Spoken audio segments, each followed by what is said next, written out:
Alors voilà, maintenant qu'on a vu ensemble tout ce qui était les équations donc qui régulent la thermodynamique, donc l'équation du travail moteur en système ouvert, en système fermé, on a également vu le premier principe de la thermodynamique, le second principe, tout ça illustré avec la théorie des gaz parfaits. Et maintenant, on va en fait s'intéresser à une autre théorie en fait qui est la thermodynamique des vapeurs. Parce que, bien, comme on l'a dit tout au début du cours, en fait, la thermodynamique, elle est née en fait suite à l'invention de la machine à vapeur pour pouvoir justement étudier les phénomènes qui se passaient à l'intérieur d'une machine à vapeur. Et donc, bien, on va maintenant voir donc, quelque chose de euh, très utile pour pouvoir comprendre ce qui se passe à l'intérieur d'une machine à vapeur, c'est-à-dire ben, qu'est-ce qui se passe au niveau des changements d'état et au niveau justement de cette création de vapeur d'eau. Alors quand on pense à de la vapeur d'eau, eh bien, on a parfois en fait cette image qui est ici à gauche. Donc on pense en fait aux centrales et c'est parfois utilisé pour montrer que les centrales sont entre guillemets polluantes en disant bah voilà, regardez, il y a des nuages qui sortent de centrales et ces nuages en fait ici quand vous avez un grand nuage blanc comme ceci, eh bien en fait c'est quelque chose qui n'est pas du tout polluant. Et il y en a certains qui vont dire, ben, c'est pas du tout polluant parce que là, ce qu'on voit, en fait, c'est une tour de refroidissement et ce qui sort, c'est de la vapeur.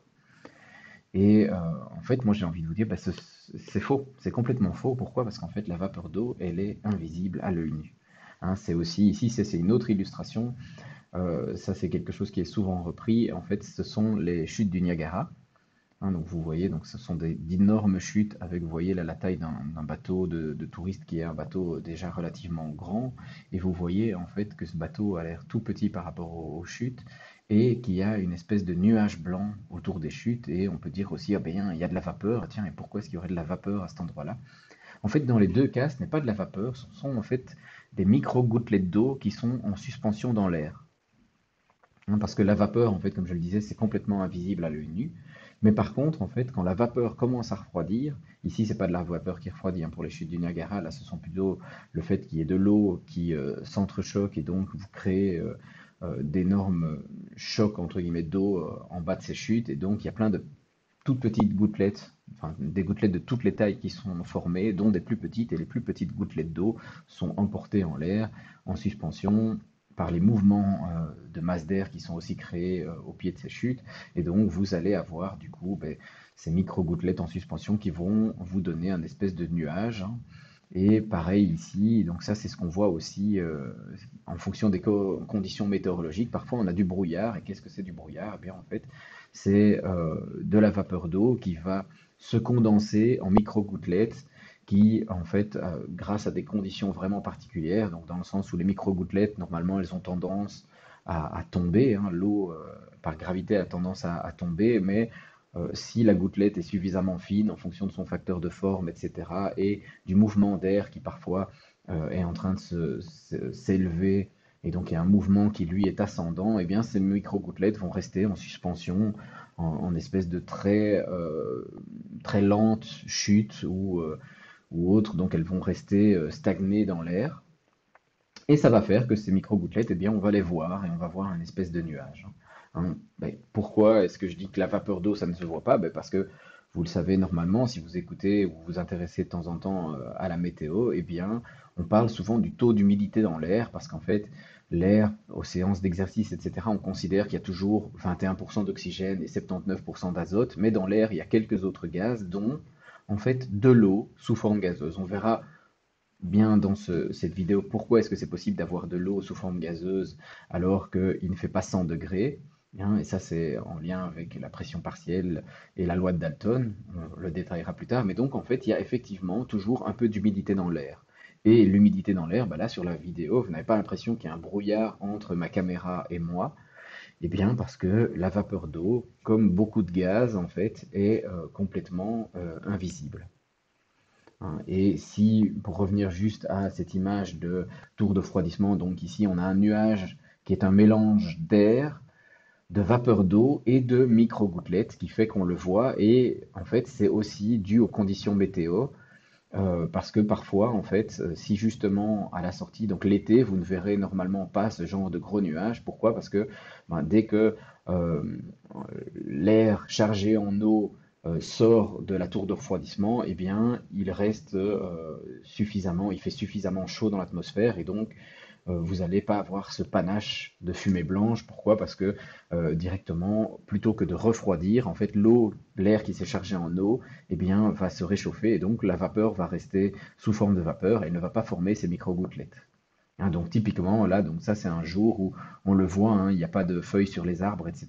Et donc ça c'est une journée d'hiver pendant laquelle il y a quand même suffisamment un petit peu de soleil, comme ça la photo était assez jolie, mais donc l'air est très froid, l'air extérieur est très froid, et donc en fait, au moment de la sortie ici de la tour de refroidissement, où il s'est chargé en eau, etc., eh bien, il va y avoir une condensation de la vapeur d'eau présente dans l'air, et donc ces micro-gouttelettes qui apparaissent, et un superbe panache ici. Et donc, si vous passez près d'une centrale, regardez la tour de refroidissement. S'il n'y a pas de fumée blanche autour de la tour de refroidissement, ça ne veut pas dire que la centrale est à l'arrêt, ça veut dire que les conditions atmosphériques ne sont pas réunies pour avoir cette formation de nuages hors de la centrale. Alors, quand je disais que ça ne pollue pas, il faut faire attention. Si vous êtes une centrale, par exemple, à gaz, la partie qui pollue, c'est justement la cheminée qui, elle, fait rarement des fumées, hein, parce que justement, c'est très filtré. Et il y a, en fonction de la quantité d'eau dans vos fumées, peut-être si vous avez une trace, une fumée blanchâtre à nouveau, eh bien, donc c'est juste de l'eau. Et généralement, les fumées qui vont être polluantes, bah là, vous aurez plutôt peut-être des fumées grises ou autres, parce que vous allez avoir certains autres polluants qui vont colorer euh, le panache de fumée. Et donc, lorsque vous voyez ceci, eh bien, ce sont des photos qui ne sont pas de la vapeur. Bon, il y en a partiellement dans le panache ici, il y a un mélange de vapeur et de micro-gouttelettes, mais la vapeur, vous ne la voyez pas.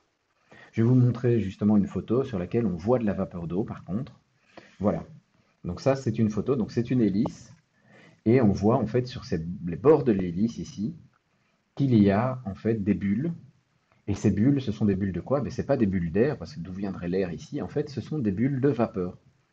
Hein, donc ça, en fait, pourquoi est-ce que vous avez ça? Je ne sais pas s'il y en a certains d'entre vous peut-être qui aiment bien l'aéronautique. Et donc ceux qui aiment l'aéronautique, ben, ils savent que comment vole un avion? Eh bien, un avion, il vole parce que l'aile a un profil particulier, et donc en fait, il y a un chemin qui est plus court en dessous de l'aile de l'avion que le chemin au-dessus. Et donc, en fait, le chemin au-dessus, l'air doit accélérer pour passer un chemin qui est plus long. Et comme l'air, il accélère, en fait, il va y avoir une dépression. Et en dessous, donc il y a plus de pression en dessous qu'au-dessus, ce qui fait que avec cette différence de pression, eh bien votre aile va avoir une portance, va avoir tendance à s'élever. Pourquoi est-ce que c'est intéressant? Pourquoi est-ce que je vous parle d'avion ici? Eh bien parce que c'est exactement la même chose avec une hélice qui se trouve typiquement ici. Donc c'est une hélice qui est dans de l'eau. Vous allez avoir en fait de ce côté-là de l'hélice, vous allez avoir, l'hélice va tourner et va pousser sur le fluide et donc va avoir une surpression. Par contre, de l'autre côté de l'hélice, vous allez avoir une zone de dépression. Hein. Et en fait, ici, on voit bien que les bulles, elles sont créées en bout de pale, sur le dos de la pale. Ici, on le voit. Et bien, pourquoi est-ce que vous avez ça? Eh bien, parce qu'en fait, vous avez une dépression et plus vous tournez vite, plus la vitesse est élevée, plus cette dépression va être grande. Et forcément, ici, où se trouve la vitesse la plus élevée? Eh bien, en fait, la vitesse, si vous avez quelque chose qui tourne à une certaine vitesse, ben, plus vous êtes loin du centre, ben, plus vous avez en fait un périmètre à parcourir qui est grand, et donc plus là, pour la même vitesse de rotation, les vitesses sont toujours beaucoup plus grandes sur l'extérieur de votre pale. Et donc là, c'est l'endroit où les vitesses sont les plus élevées et où vous allez avoir, en fait, ici du coup, bien une zone de dépression. Alors vous voyez qu'il y en a aussi ici, et ça je ne rentrerai pas dans les détails, mais ça c'est parce que vous avez ici autour une turbulence qui se crée et qui va aussi créer une zone de dépression à l'arrière. Donc ça c'est des choses, pour ceux qui aiment bien la mécanique des fluides, que vous verrez avec Monsieur Britt. Alors ce phénomène, justement, qu'est-ce qu'il peut créer? Il faut essayer de l'éviter. Pourquoi? Ben, parce qu'en fait, vous allez avoir l'apparition d'un phénomène du coup qu'on appelle de cavitation. Qu'est-ce que c'est la cavitation? Eh bien, c'est la formation donc de ces bulles qui sont des bulles de vapeur. Et lorsque vous allez en fait euh, avoir retourné entre guillemets un peu plus loin de l'écoulement, retomber dans un écoulement qui est normal, eh bien la bulle de vapeur, elle va reprendre en fait sa forme liquide. Sauf que généralement ces phénomènes se passent de manière assez brutale et au moment où la bulle en fait va s'écraser sur elle-même, elle va entre guillemets imploser et son implosion va créer une petite onde de pression. Qu'est-ce que c'est une onde de pression? Ben, c'est juste une modification locale de la pression, et c'est typiquement ce qui va se passer quand vous avez un, un gaz qui va se transformer en liquide de manière assez brutale. Et ces ondes de pression, elles pourraient venir justement endommager votre pale. Alors, je vais vous montrer une petite vidéo ici qui vient d'une chaîne YouTube et qui vous parle justement en fait de la cavitation, donc de l'apparition de ces bulles de vapeur et de leur disparition sur les sous-marins. Hein, parce qu'en fait, si vous avez déjà regardé quelques films du style James Bond, Mission Impossible, des films d'action, parfois on voit des scènes qui se passent sur des sous-marins et vous avez toujours en fait une petite traînée de bulles à l'arrière du sous-marin. En fait, c'est parce que lorsque l'hélice du sous-marin tourne à une certaine vitesse, elle va justement créer ces espèces de bulles. Et vous verrez, en fait, bah, parfois, vous n'avez jamais peut-être posé la question en vous disant, tiens, est-ce que c'est des bulles d'air ou autre? Bah, en fait, non, ce ne sont pas des bulles d'air parce qu'en fait, le sous-marin, même si dans les sous-marins, il doit y avoir maintenant, en fait, pour que les sous-marins puissent rester très longtemps à l'intérieur, il y a des systèmes de production d'air à partir d'électrolyse d'eau de mer. Donc on va produire l'air pour que l'équipage puisse respirer. Et du coup, ben, il y a du CO2 et ce genre de gaz qui vont être créés par la respiration. Bien, tout ça est filtré et stocké à l'intérieur du sous-marin pour être relâché plus tard. Pourquoi? Ben, parce que si vous voulez un sous-marin, si vous ne voulez pas être vu, et si vous avez dans l'eau une trace où vous voyez toutes des bulles à l'intérieur, à la surface de votre eau qui remontent parce que vous êtes en train d'avoir des bulles d'air ou de CO2, etc., qui vont remonter jusqu'en haut, eh bien votre sous-marin, il n'est plus tellement discret. Hein, donc le but du sous-marin, c'est d'être le plus discret possible. Et donc en fait, ce qu'on voit quand on a ces films d'action dans lesquels on voit ces espèces de bulles, ce sont juste des bulles qui sont dues à la cavitation et qui du coup ne sont pas si graves parce que ce sont des bulles qui ne vont pas remonter à la surface parce que justement, dès que la pression de ces bulles redevient entre guillemets normale, eh bien ces bulles disparaissent, elles s'écrasent sur elles-mêmes et je vais vous montrer dans la vidéo, mais ça ils en parleront. Le problème du coup c'est que cette cavitation peut créer du bruit et du bruit, eh bien même si c'est du bruit sous-marin, eh bien il faut essayer de l'éviter pour ne pas en fait être repéré par les sous-marins ennemis. Et donc ça, c'est quelque chose que même sur un sous-marin, on essaye de diminuer la cavitation en bout d'hélice. Donc je vous laisse avec cette petite vidéo. Attention, elle est en anglais, donc j'espère que vous comprendrez la majeure partie, mais donc c'est juste pour vous montrer et vous expliquer plus en détail ce phénomène de cavitation et pourquoi est-ce qu'on va avoir ce phénomène de cavitation. Voilà, alors j'espère que cette petite vidéo YouTube vous a plu. C'est un extrait d'une vidéo qui est plus grande dont je vous mettrai le lien si vous êtes intéressé par tout ce qui est justement la conquête entre guillemets sous-marine qui a été faite pour ces sous-marins. Mais donc, j'espère que dans cette vidéo, vous aurez aussi compris un petit peu justement ce que le scientifique présente et donc qui dit justement que on est toujours habitué en fait à se dire bah en fait l'eau bout à quelle température? Eh bien à 100 degrés Celsius. Eh bien ça c'est pas quelque chose qui est vrai, en tout cas pas complet, parce qu'en fait l'eau elle bout à 100 degrés Celsius quand on est à une pression en fait d'une atmosphère. Et donc en fait quand on va faire varier la pression, eh bien, la température d'ébullition de l'eau, elle ne sera pas la même. Hein, donc typiquement, on vous a peut-être déjà donné l'exemple en fait de dire, bah, tiens, si vous allez au ski, eh bien, la température à laquelle votre eau elle va bouillir, eh bien, elle sera plus basse que 100 degrés Celsius parce qu'en altitude, la pression est plus basse. Ah, et donc, si typiquement vous regardez votre paquet de pâtes sur lequel il est mis 10 minutes de cuisson lorsque l'eau est à ébullition, ben là, il faudra peut-être un peu plus longtemps pour cuire vos pâtes parce que la température d'ébullition, ce sera peut-être 85 degrés. Et donc, comme vous cuirez vos pâtes à 15 degrés de moins, eh bien, il faudra un tout petit peu plus de temps si vous ne voulez pas qu'elles soient trop al dente. Hein, donc, ça, c'est aussi. Donc, vous allez vous dire que là, c'est fort axé nourriture, mais en fait, il y a une autre chose, un autre phénomène que vous connaissez peut-être, qui est la casserole à pression. Qu'est-ce que c'est une casserole à pression? Eh bien, en fait, c'est une casserole sur laquelle on va avoir un couvercle qu'on peut bloquer de manière euh, vraiment plus solide que juste un couvercle qu'on dépose. Et donc, on va bloquer ce couvercle. Et sur le dessus de cette casserole, si vous voyez, eh bien, il y a normalement un tout petit sifflet. Hein. Et en fait, qu'est-ce qui se passe? Eh bien, là, vous allez avoir l'eau qui commence à bouillir, mais comme tout est en fait dans un système qui est fermé, on va le voir un peu plus en détail par la suite, mais comme l'eau est dans un système qui est fermé, eh bien la vapeur va s'évaporer, donc une partie de l'eau va s'évaporer, et là du coup, bien la casserole va monter en pression. Et à quoi sert justement ce petit sifflet? Eh bien, en fait, ce sifflet, c'est une valve de sécurité qui fait en fait que vous n'avez pas, quand vous avez atteint une certaine pression, la soupape de sécurité, elle va s'ouvrir et laisser s'échapper une partie de la vapeur. Et on met un sifflet, comme ça les gens savent, sont prévenus en fait que attention, la vapeur est atteint un certain niveau et ça permet du coup cette soupape de sécurité qu'elle s'ouvre, que la pression ne s'ouvre pas trop fort. Alors si jamais vous héritez d'une vieille casserole à pression qu'on vous donne tiens, parce que je l'ai plus utilisé, etc. Vérifiez toujours que cette soupape de sécurité, elle fonctionne, qu'elle ne soit pas complètement cassée. Pourquoi? Parce que si elle est complètement cassée, la casserole à pression va monter peut-être à une pression qui est très élevée, et vous allez avoir peut-être le couvercle qui va être du coup éjecté au moment où la casserole à pression, elle va lâcher. Si jamais, on partagera peut-être sur le groupe Facebook s'il y en a qui trouvent, mais vous pouvez vous renseigner sur les accidents de casserole à pression. C'est assez impressionnant. Hein. Là, si la soupape est cassée et que la pression monte, il y a un moment où le tout lâche et ça fait quelques dégâts dans votre cuisine.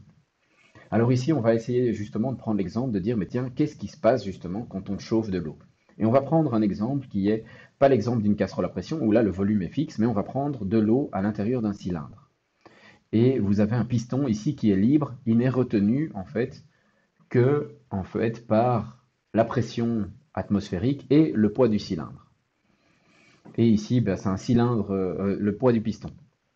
Et bien le piston ici, il est très lourd, ce qui fait que en fait la pression qui est exercée sur le liquide ici, c'est 500 kPa et donc c'est 5 bars. La masse d'eau ici en dessous, eh bien c'est 1 kg.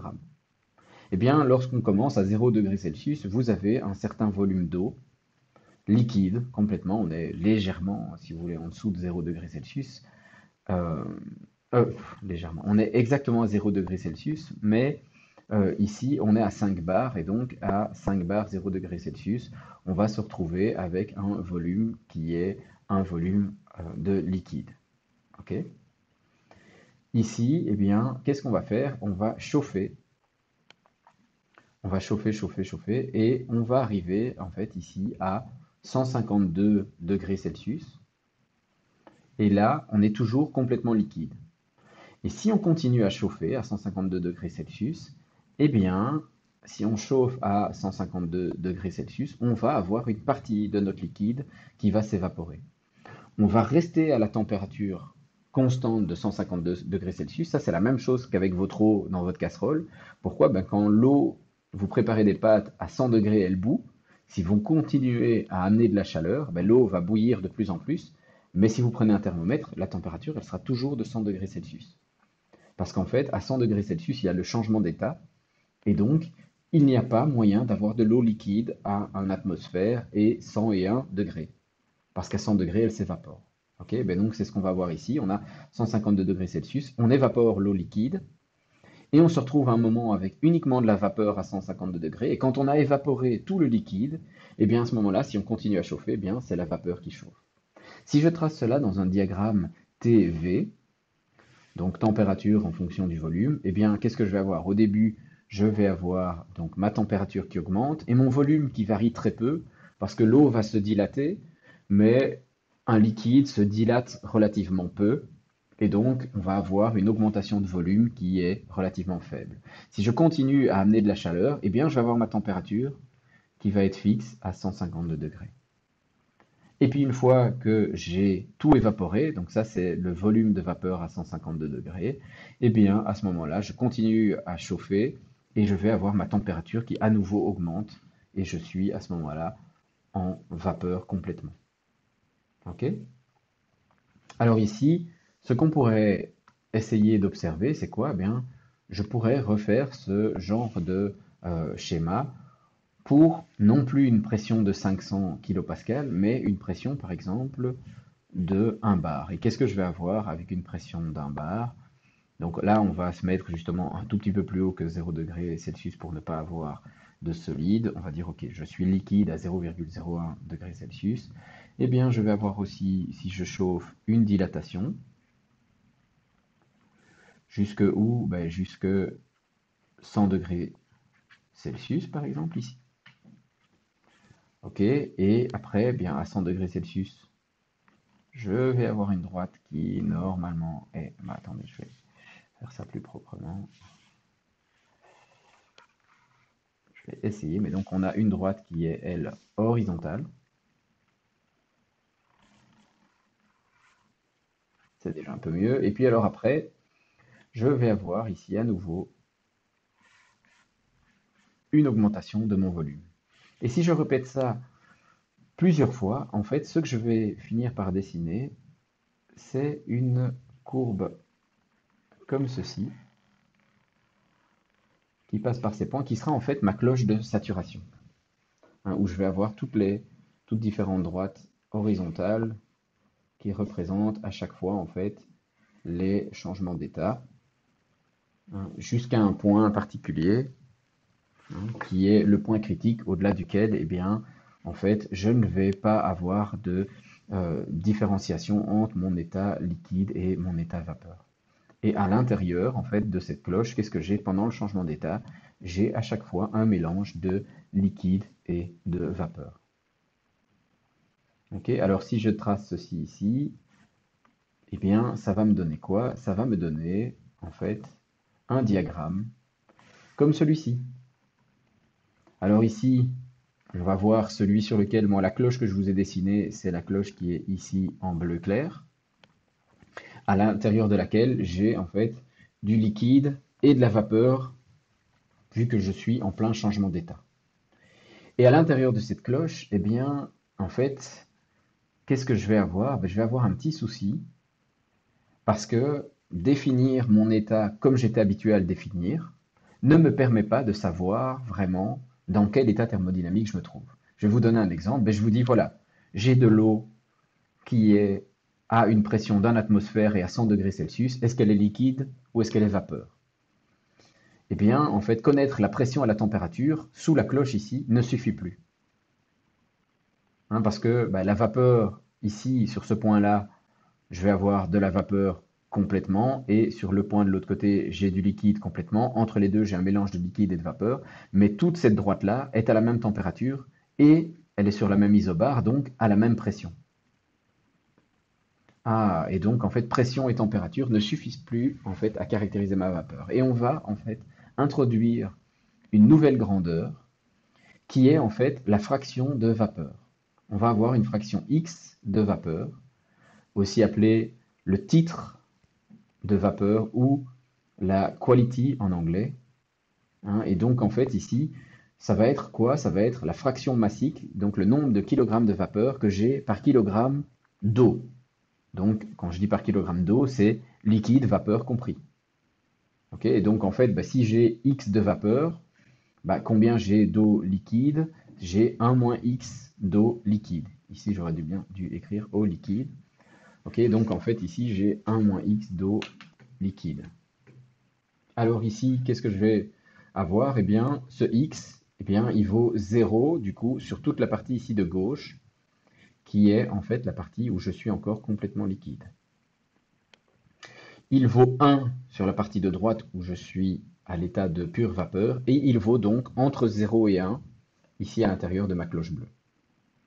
Alors, on ne parlera pas donc des autres états qui sont justement qu'est-ce qui se passe ici au-dessus du point critique où je ne sais pas différencier mon liquide de ma vapeur. J'ai mes états qui s'appellent supercritiques, ça ne sera pas abordé lors de ce cours ici. Je ne vous parlerai pas de la partie trop compliquée entre guillemets dans le cours qui est la partie solide et liquide, et ici une partie où vous avez solide, du solide et un mélange gaz-vapeur. Et ça, c'est la ligne triple, mais vous verrez, en fait, on va le voir dans un autre graphique, en fait, ça se résume en termes de phase à un point triple, en fait. Et ici, donc, on va se concentrer donc sur la courbe, sur la cloche ici en bleu, qui s'appelle la cloche de saturation. Et on va aussi travailler sur cette partie blanche ici et la partie blanche ici. Alors ici, donc, je vous ai dit, donc ici c'est le point en fait où j'ai, en fait, c'est juste avant l'apparition de la première bulle de vapeur dans votre casserole. Donc vous êtes encore 100% liquide, mais vous êtes à 100 degrés Celsius. Ce moment-là, hein, ça c'est ce qu'on appelle un liquide saturé. Donc ça veut dire qu'il est prêt à basculer en fait vers un état où il n'est plus du coup saturé. Alors si justement je suis à 100 degrés et que j'arrête de cuire enfin j'arrête l'apport de chaleur en dessous de ma casserole, eh bien je vais tout doucement refroidir et je vais devenir du coup un liquide sous-refroidi. Je suis un liquide saturé. Si j'enlève de la chaleur, je tombe sous un liquide sous-refroidi. Si je rajoute de la chaleur, eh bien il va y avoir apparition d'une bulle de vapeur et là, en fait, je vais être donc dans ma cloche de saturation et on va avoir ce qu'on appelle une vapeur saturée humide. Hein, c'est un peu bizarre d'appeler ça vapeur alors que j'ai vraiment un mélange de liquide et de vapeur, mais c'est justement ça le nom humide qui est là pour dire, bah, en fait, c'est de la vapeur saturée humide, donc j'ai présence de liquide et de vapeur. Alors, une fois, donc, je suis par exemple ici sur ma courbe qui est mon isotherme, on va dire c'est l'isotherme à 100 degrés Celsius, et bien, hop, je chauffe, je chauffe, je chauffe, je deviens complètement vapeur, et au moment où il y a la dernière goutte de liquide qui s'évapore, et bien là, j'ai ce qu'on appelle une vapeur saturée sèche. Donc, il n'y a plus de traces de gouttelettes, et donc, c'est une vapeur saturée qui est sèche. Si je continue à chauffer, eh bien, je vais avoir ce qu'on appelle une vapeur surchauffée. Alors faites bien attention que ce x, il est défini entre 0 et 1. Et dans cette partie ici où on pourrait dire oui, mais ça c'est quand le x devient négatif, eh bien il n'est juste pas défini. Et pareil pour le vapeur surchauffée, il n'est pas défini. En gros, ça c'est parce qu'on estime que comme dans cette zone-là, il n'y a pas de vapeur, ça ne sert à rien de parler de la fraction de vapeur dans un truc qui n'en a pas du tout. Et ici, de parler de fraction de vapeur dans un truc dans lequel il n'y a pas de gouttelettes. Hein, pourquoi parler de la quantité de, on va dire ici, la quantité de poire dans votre jus de pomme? Là, c'est comme à ce moment-là, vous pourriez définir sur tous vos paquets, ok, 0% de poire, 0% de raisin, 0%, c'est normal, c'est du jus de pomme, c'est un peu la même chose ici. J'ai une vapeur surchauffée, ça ne sert à rien de parler de la quantité de vapeur parce que c'est forcément 100%. Et vous verrez aussi que dans les calculs, du coup, on va voir justement quelle est l'utilité du x. Bien avoir du coup un x, vous dites oui, mais ça ici, si je suis 100% vapeur, x vaut 1. Non, en fait, x est plus grand que 1 parce que si vous calculez vos grandeurs, vos autres grandeurs avec x égale 1, vous êtes sur la courbe et ça ne vous permet pas de passer ici dans cette zone-là. Et pareil pour l'inverse ici, ça ne vous permet pas. Si vous dites que ici, oui, comme j'ai pas de vapeur, c'est x égale 0, si vous définissez x égale 0 ici, vous n'allez pas pouvoir calculer les bonnes grandeurs pour le liquide sous refroidi. Ok, alors je vais vous présenter un autre type de diagramme en fait qui est ici la courbe de vaporisation. Alors ici, c'est l'exemple de la courbe de vaporisation pour le CO2. Et donc en fait, ce qu'on va représenter ici, c'est un diagramme de phase. Ok, alors ici, malheureusement, oui, je vois qu'il y a un petit souci pour le fait qu'on ne voit plus où mènent les courbes rouges. Donc voilà. Ici, vous avez à nouveau donc, vos courbes rouges qui vous montrent bien vos points en évidence. Donc le point critique dont je parlais tout à l'heure, au-delà duquel je n'ai plus vraiment de différenciation entre mon liquide et ma vapeur, donc entre mon liquide et mon gaz, eh bien il arrive ici. Et donc là, vous voyez en fait pour le CO2, c'est ici on est en mégapascal, donc vous êtes environ à 75 mégapascal pour une température de 30 degrés. Hein, et donc, en fait, ici, on se rend bien compte que pour le CO2, en fait, on va être pour une pression en fait, qui est euh, une pression atmosphérique. Donc, un atmosphère, c'est 100 000 pascal, donc c'est 0,1 mégapascal. On va être quelque part par ici. Et pour des températures qu'on connaît, donc qui sont entre 0 et 20 degrés, on a du CO2 qui est toujours gazeux. Hein, savoir à la température de 20 degrés à quelle pression, en fait, mon CO2 redevient liquide, et bien pour 20 degrés, on va voir ici, et on est presque à 6 mégapascal, et donc presque à 60 bars pour avoir à nouveau du CO2 qui est liquide. Le point triple du CO2, donc ça c'est un point en fait qui est pour lequel on a présence du solide, du liquide et du gaz. Eh bien, ce point triple, il est à moins 50 degrés pour une pression qui est proche, on va dire là justement, de la pression atmosphérique. Et donc, si on veut justement refroidir du CO2, il va falloir descendre à moins 60, moins 70, quelque part par là. Alors, la règle des phases de Gibbs, elles peuvent vous être utiles. Ici, on va parler, en fait, c'est combien de degrés de liberté, donc qu'est-ce que je dois définir quand on dit le degré de liberté, c'est qu'est-ce que je peux choisir pour avoir un certain état. Hein. Et donc, en gros, quand on parlait d'un gaz, ben, souvent un gaz parfait, ben, on disait il a 2 degrés de liberté parce que si je choisis pression, euh, si je choisis sa pression, eh bien, je peux avoir du coup un seul degré de liberté. Donc, pour une même pression, je peux avoir différentes températures pour le côté gaz parce que sinon, le volume est d'office fixé par le PV égale RST. Ok, ben ici, donc là, c'est la règle des phases de Gibbs, elle est donnée même pour les choses dans lesquelles il y a plusieurs constituants. Donc là où je peux faire varier le pourcentage, par exemple, dans l'air d'azote ou d'oxygène, etc. Mais là, on va dire, moi, je vais prendre pour une substance qui est pure, et donc je n'ai pas ce N. Et donc le nombre des phases, ici, comme j'ai N vaut toujours 1, et bien du coup, le nombre de phases que j'ai, c'est 3 moins R. Et R est le nombre de phases que je peux avoir. Donc combien j'ai de degrés de liberté? Eh bien, ici, c'est 3 moins R. Et par exemple, en fait, ben, qu'est-ce que ça veut dire? Ça veut dire quoi? Ben, si je veux, par exemple, les 3 phases, donc je veux en même temps du liquide, du solide et du gaz, ben, j'ai 3 moins 3, ça fait 0. J'ai pas de degré de liberté. Ah ben, ça veut dire qu'en fait, c'est un point pour lequel je n'ai qu'un seul point pour lequel j'ai pression et température et volume qui sont fixés, et ça, c'est mon point triple. Ok, je n'ai aucun degré de liberté, il est vraiment défini, il n'y a que ce point-là qui existe. Alors ici, ben, qu'est-ce que je pourrais avoir? Ben, si je veux 2 phases, donc ça veut dire par exemple être liquide et gazeux, ah ben ça c'est ce qui se passe en fait sur toute la courbe par exemple de vaporisation. Donc je n'ai qu'un seul degré de liberté. Donc ça veut dire quoi? Avoir qu'un seul degré de liberté, ben, ça veut dire que je peux par exemple sur la courbe de vaporisation choisir ma pression ou ma température. Et là on va le faire ben, comme on avait fait tantôt. Ben, je choisis ma température à 0 degré. Et bien en fait là j'ai la pression qui est fixée avec. Je choisis -20, j'ai la pression qui est fixée, etc.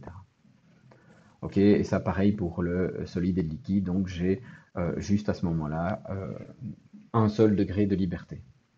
Un degré de liberté dans un plan, ça veut dire que j'ai une droite. Alors après, justement, ben, si je prends une seule phase, donc regardez par exemple mon liquide, eh bien là j'ai 2 degrés de liberté. Enfin, j'ai une seule phase, donc j'ai 3 moins 1, ça fait 2. J'ai 2 degrés de liberté, ben donc en fait c'est une surface dans laquelle je peux me déplacer et où je vais avoir du coup plusieurs possibilités pour être à l'état liquide. Et donc je peux choisir par exemple une température de -20. Et bien pour -20, j'ai énormément de pression possible que je peux choisir pour être toujours à l'état liquide. Ok, alors je vais vous présenter pourquoi est-ce que j'ai pris celle du CO2 ici. Ben parce qu'en fait, justement, c'est celle qui est, comme beaucoup d'autres, vous allez avoir pour énormément de constituants toujours le même diagramme de phase, mais vous allez voir en fait que pour l'eau, c'est un petit peu plus bizarre parce qu'en fait ici, ben, votre point triple, normalement, quand vous êtes même à plus haute pression, eh bien vous voyez qu'en fait, plus on monte en pression, plus l'endroit où vous allez avoir votre point de fusion, donc le changement de solide vers liquide, donc la température à laquelle, par exemple, votre eau, justement pas l'eau, mais votre liquide va devenir de la glace, eh bien, va devenir du solide, eh bien, en fait, vous voyez que c'est -60 pour le, une pression qui est très basse, et plus vous augmentez la pression, eh bien, plus vite vous allez obtenir un solide. Et bien pour l'eau, en fait, pour l'eau, on voit en fait ici que c'est l'inverse. Hein, donc ça veut dire que quand vous augmentez la pression, eh bien votre eau elle va rester liquide plus longtemps. C'est pour ça que tout à l'heure, en fait, quand on était au premier diagramme ici, eh bien je vous ai dit oui, ici à 0 degré Celsius, à 5 bars, on est complètement liquide. Parce qu'en fait, l'eau à 5 bars, elle va geler à une température qui est plus basse. Alors c'est l'inverse de d'énormément de composants que vous allez trouver. Pourquoi? Bien parce qu'en fait, pourquoi est-ce que justement j'ai de l'eau qui est liquide une fois que j'augmente la pression? Eh bien parce que l'eau, en fait, c'est la glace, par exemple, c'est le seul composant en fait pour lequel son état solide prend plus de volume que l'état liquide.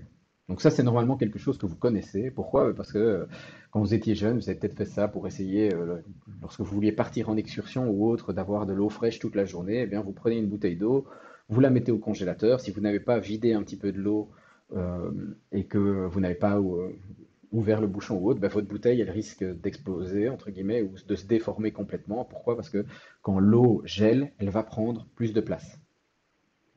Donc l'eau liquide, en fait, elle a une forme plus compacte que l'eau solide. Et ça, c'est quelque chose qui est un peu contre nature. Pourquoi? Ben parce que, en fait, normalement, quand vous avez un gaz, ben c'est quelque chose qui est dilaté, désorganisé, etc. Et donc qui prend beaucoup de volume. Lorsque vous condensez ce gaz, ça prend un liquide. Et donc là, à ce moment-là, vous avez des molécules qui sont un peu plus organisées et donc c'est un peu plus compact.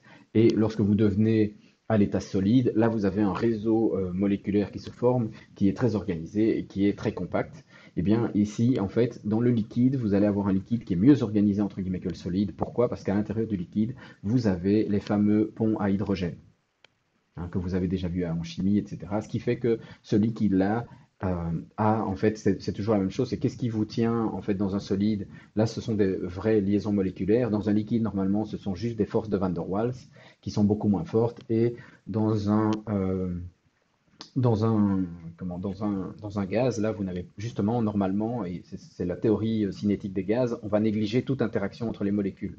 Et donc, il n'y a même plus d'attraction entre les molécules. Et donc, en fait, on passe de quelque chose où il n'y a pas d'attraction à quelque chose où il y a juste des forces de Van der Waals entre les molécules, où il y a après un réseau vraiment qui se forme lorsqu'on devient solide. Et bien, dans l'eau, comme vous avez en plus de ces forces de Van der Waals des ponts à hydrogène, et bien, vous avez quelque chose qui est au final plus compact que le solide. Et donc, en fait, qu'est-ce que ça change? Ben, là, on voit, en fait, vous avez la courbe qui est penchée comme ceci. Donc, ça veut dire que plus la pression monte, plus la température de fusion augmente. Et ici, en fait, plus la pression monte et plus la température de fusion, elle diminue. Et donc, on va avoir ici de l'eau solide. Si vous augmentez la pression, l'eau va rester solide à 0 degré, etc. Ok, on a également un point critique, hein, le point critique qui lui est quand même assez élevé en pression, donc 218 atmosphères et 374 degrés Celsius. Et vous avez votre point triple qui lui est à 0,06 atmosphères, donc à une pression très très basse et une température de 0,01 degrés Celsius. Eh bien, vous allez avoir la coexistence d'eau sous forme liquide, vapeur et solide. Ok, alors on va revenir un petit peu sur la cloche et d'autres courbes un peu plus lisibles peut-être. Ici, tantôt j'avais fait une courbe température et volume. Ici maintenant c'est une courbe de pression et volume. Ah, ben qu'est-ce qui se passe avec la pression et le volume? Eh bien en fait, lorsque j'ai une pression qui est élevée et un volume, ici à nouveau je néglige tout ce qui est solide, etc. On va juste se concentrer sur la partie liquide et vapeur, hein. Et donc en fait, quand je suis à basse pression, eh bien, je vais avoir, ici, je vais suivre des courbes, du coup, qui sont des isothermes. Les courbes qui sont dessinées, ici, ce sont des isothermes. Tantôt, je suivais une isobare dans un diagramme TV. Ici, je vais suivre une isotherme dans un diagramme PV. Eh bien, qu'est-ce qui se passe? Si justement, je pars de ce que j'avais tout à l'heure, donc c'est un liquide, et je suis à la même température, et donc mon liquide, maintenant, je diminue la pression, je diminue la pression. Et donc, on peut dire, par exemple, j'ai un liquide qui se trouve à 5 bars, je diminue la pression, je diminue la pression, et puis, hop, à un moment, j'arrive à sa pression, en fait, à sa pression d'ébullition, donc je suis toujours à la même température. Ah, ben, si je continue, donc, vous pouvez prendre l'exemple de quoi? Eh bien, vous prenez une seringue que vous remplissez d'eau, hein, et enfin vous remplissez au tiers d'eau, et puis vous tirez petit à petit sur la seringue, et là ce que vous allez voir, c'est quoi? Bien, plus la pression diminue, puis il y a un moment où hop, vous allez réussir à décoller entre guillemets euh, votre piston de l'eau. Pourquoi? Parce que vous allez réussir à évaporer une partie du coup de cette eau. Et si vous tirez suffisamment fort, ben, vous allez avoir. Donc, le problème, c'est qu'il faut que votre seringue elle soit vraiment bien étanche, hein, parce que quand vous faites l'expérience, il y a souvent rapidement de l'air qui rentre.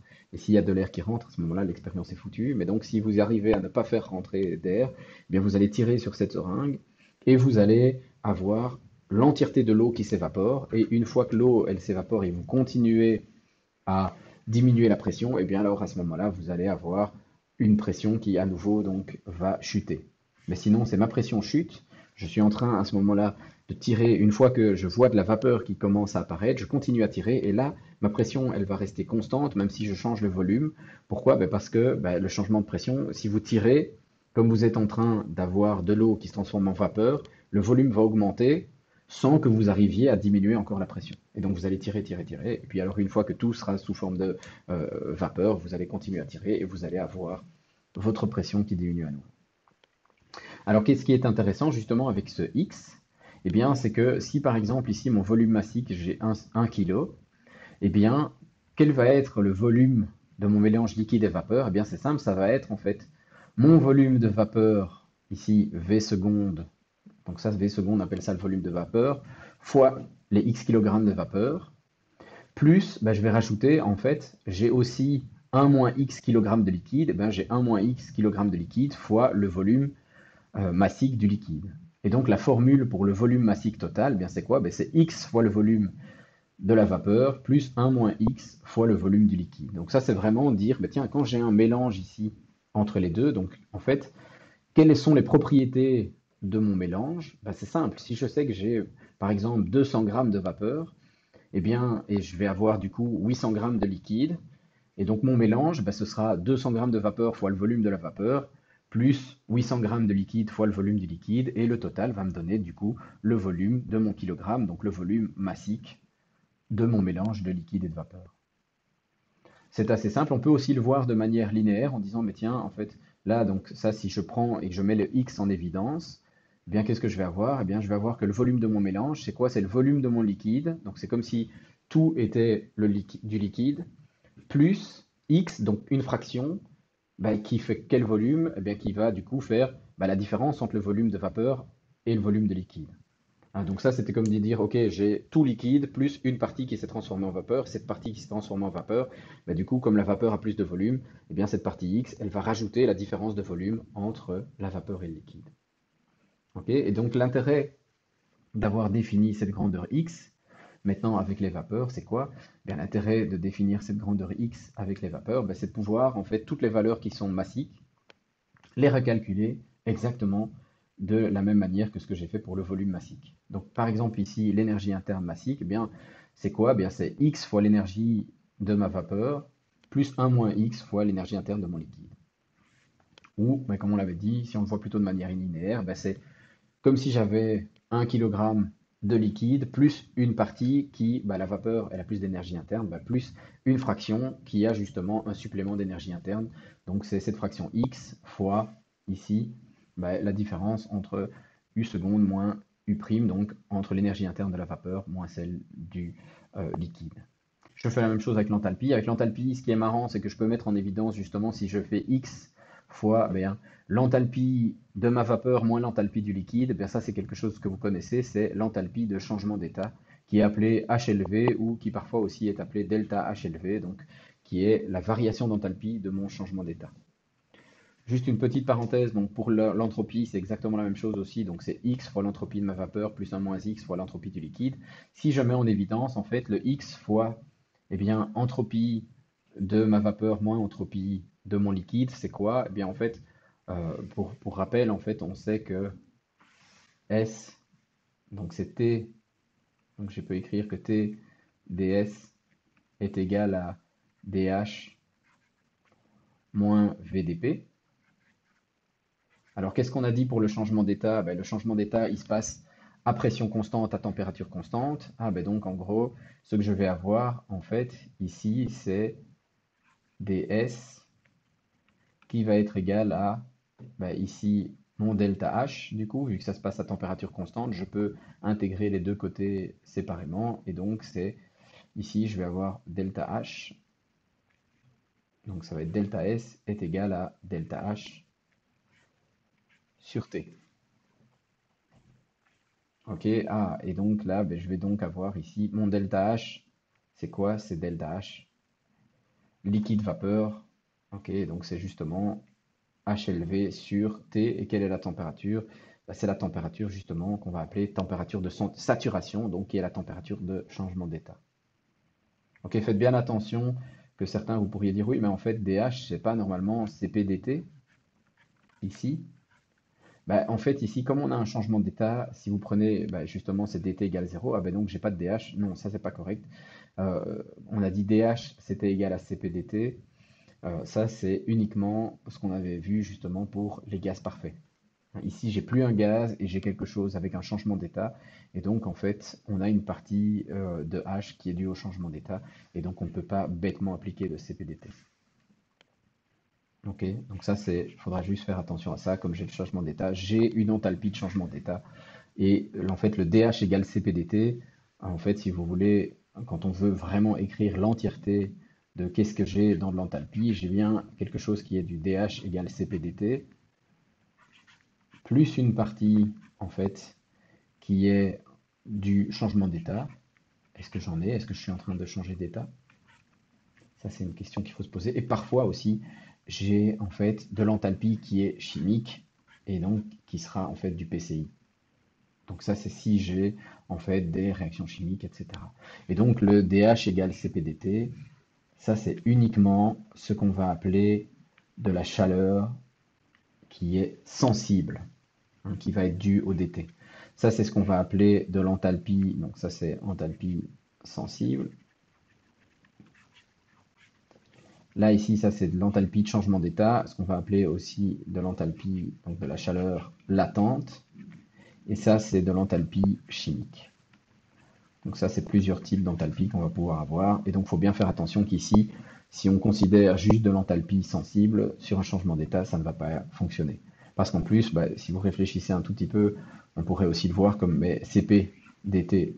Je prends le CP du liquide ou de la vapeur, etc. Bah, ça n'a plus lieu d'être, vu justement se dire bah, je suis en train de changer d'état, donc je ne pourrais pas appliquer bêtement un CP qui est liquide ou un CP qui est vapeur, etc. Et donc c'est là qu'on voit les limitations en fait de ce fait que cette formule-là ne tient compte que de l'enthalpie qui est sensible. Alors quand on travaille avec les gaz parfaits, il n'y a aucun souci, vu que justement on travaille avec des choses qui ne sont que gazeuses, mais par contre quand on va travailler avec des changements d'état, etc., il va falloir rajouter cela dans l'enthalpie totale. Voilà qui clôture cette première vidéo sur la thermodynamique de vapeur. Il y en aura d'autres avec des exemples, des illustrations, etc.